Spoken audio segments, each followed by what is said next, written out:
That's a lot of bees right there. And what I'm creating is a little bit of space, bee space, so I can get into the center frame and determine what the health of the colony looks like. Ow! Ooh, whoa, whoa, whoa, whoa, ow! Stung, stung, stung, stung. Ow!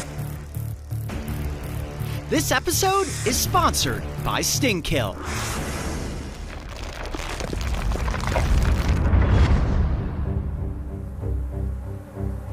Killer bees. It's a term that swarmed the United States in the early 90s, blanketing the nation with a fear that being covered and stung to death by Africanized honeybees was a possible and very painful doom. And while people do die from bee stings every year due to rare allergic reactions, the term killer bee is nothing more than an overly hyped media headline. Early morning, the deserts of Arizona.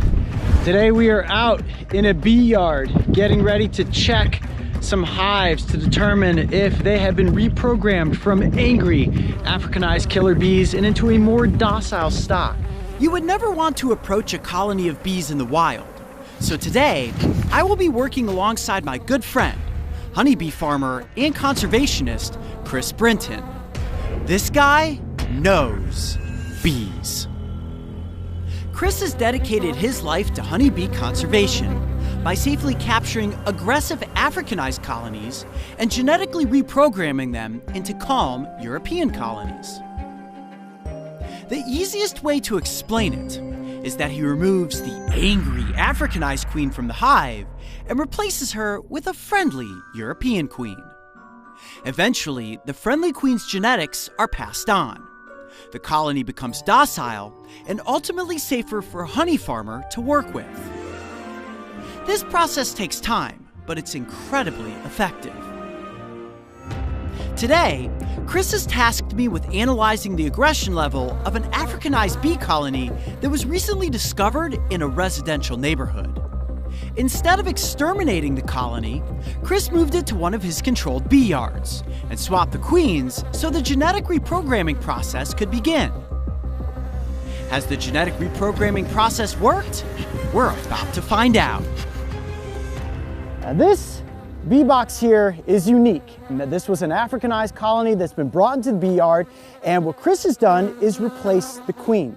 Remember, at one point, this was considered Africanized killer bees, which are incredibly aggressive if provoked.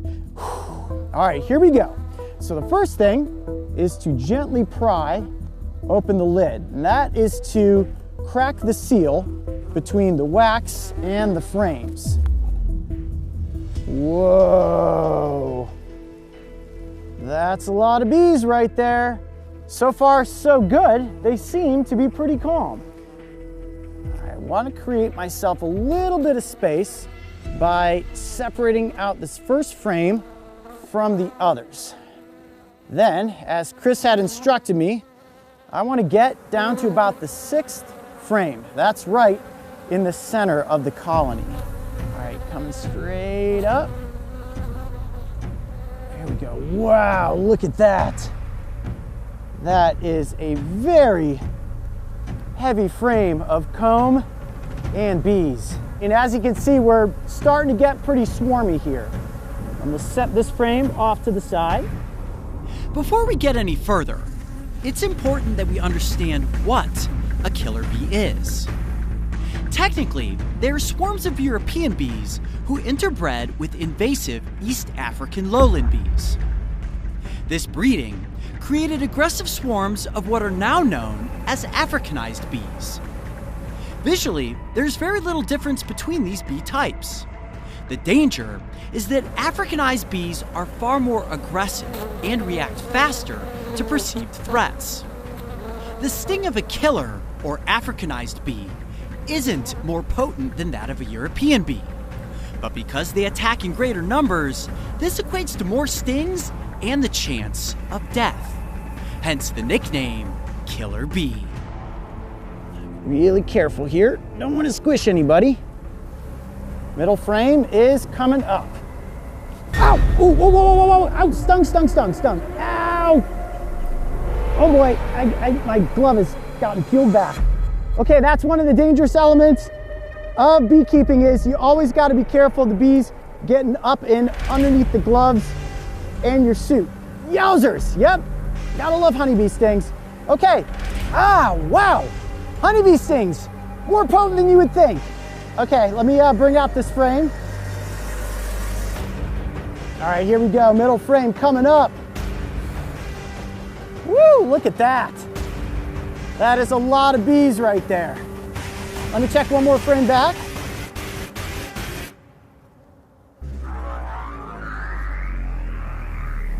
All right, next frame coming up. That is a lot of healthy looking bees right there.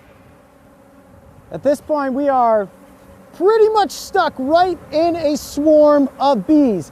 Now, if I were to gauge the level of aggression that is happening right here, I'd say it's somewhere right in between. Not necessarily as aggressive as you would imagine a swarm of killer bees to be, which tells me that this queen is doing her job. She is successfully reprogramming a lot of this colony into being more docile. Now, I was stung once in the process, but really that was sort of my own fault. My bee suit came peeled back from my gloves and I was inadvertently stung. But I'm not getting attacked to the point where the bees are latching onto me and inflicting a bunch of stings. So that is actually a really, really good thing.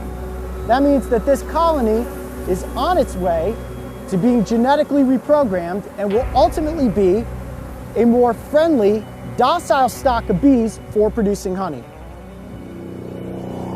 All right, I would say the colony looks healthy, so now it's a matter of getting the frames back into place and closing up the box. It's definitely intimidating to be surrounded by this many bees, that's without question. But when you think about it, beekeepers are doing this every single day to help with the production of honey. And you're gonna get stung every once in a while, it's inevitable. Okay, so now that we've got the frames back in place, I wanna make sure that they are balanced and even. I wanna gently move the bees away from the edge of the box. Make sure they're all kind of tucked back down in there. Don't want anybody to get squished. And last but not least, we put the lid back on. And you want to do it at a little bit of an angle so that you can kind of push any last bees out of the way really gently, and voila, there we go. It's important to remember that all bees are going to defend their colony.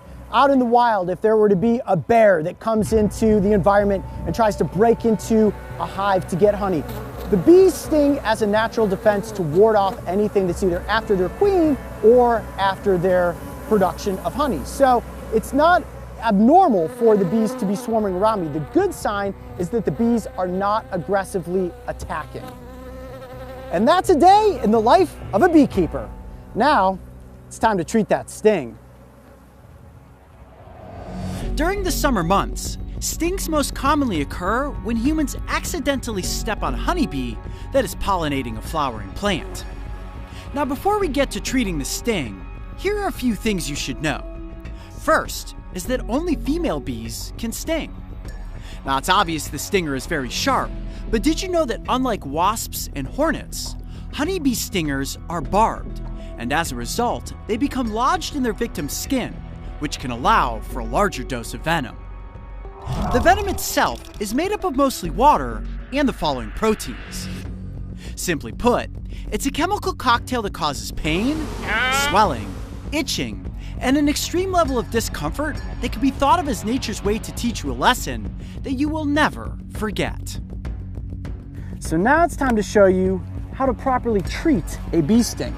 The first thing you want to do is be brave and stay calm. Pay attention to how your body is reacting. If you notice that the swelling is getting really extreme really quickly, or you start having trouble breathing, it feels like your throat is swelling up, that means you're having an allergic reaction. So you want to seek medical attention as quickly as possible.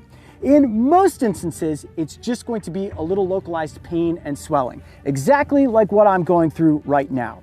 Now, in my arm, we still have a stinger lodged into the skin. And the best way to remove a bee stinger is to simply slide it out with the edge of your fingernail. Wow, that was really in there. And there you have it, right on the tip of my finger there. I don't know if you can see that, That is a pretty long, sharp, needle-like stinger. Now, if you are at home and you have access to soap and water, it's always best to wash off the sting site thoroughly before you go forward with any further medical treatment. Now, one thing that I always have in my first aid kit is Sting Kill, one of my absolute favorite products. And Sting Kill comes in a number of different forms, including Sting Kill wipes. These are fantastic. And then, of course, the neon green Sting Kill vials. These are my favorites.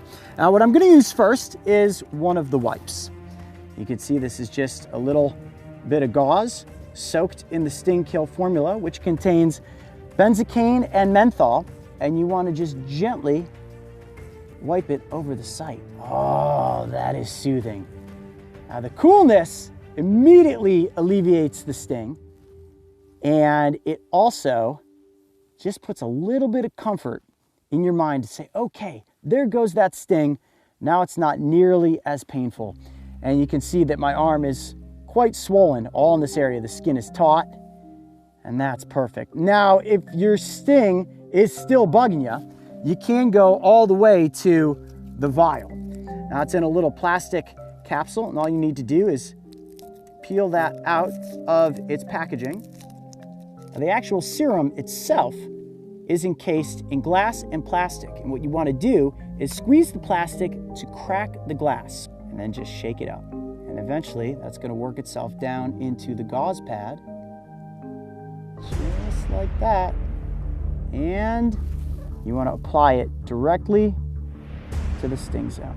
Oh yeah, that is instant cooling relief. Now you want to sit back, relax in a nice, calm, cool environment, maybe even have a popsicle, watch your favorite TV show, or maybe some Brave Wilderness episodes on YouTube, and pay attention to the swelling. Pay attention to your personal symptoms, and if you feel like the reaction is getting worse, I do recommend seeking medical attention. But for the most part, a honeybee sting is going to be nothing more than a painful situation that's going to last for a short amount of time. Then you can say to yourself, hey, just like Coyote, I have entered the sting zone. You're going to have a great story to tell. Well, I'd say that today was incredibly educational. We got to take a look at a killer bee swarm that is being genetically reprogrammed and is becoming a more docile colony for the production of honey. And you learn what to do if you get stung this summer by a honeybee. I'm Coyote Peterson. Be brave, stay wild. We'll see you on the next adventure. The threat of being swarmed and stung to death by killer bees is not something you need to worry about this summer. And if it makes you feel even better, to date, Chris has captured thousands of aggressive killer bee swarms. And once introduced to a docile European queen, every single colony has been successfully reprogrammed. It's important to remember that honeybees are not out to get you. They simply want to be left alone to do their job pollinating our planet, which ultimately helps in the production of many foods we eat. Yet accidental stings do happen. So if you find yourself facing the uncomfortably potent venom of a honeybee, just remember, be brave and stay calm, because the first aid is quick and simple. When it comes to killing the sting, nothing beats Sting Kill. For more information on Sting Kill's products, or where to get them, make sure to visit their website by clicking on the link in the video description below.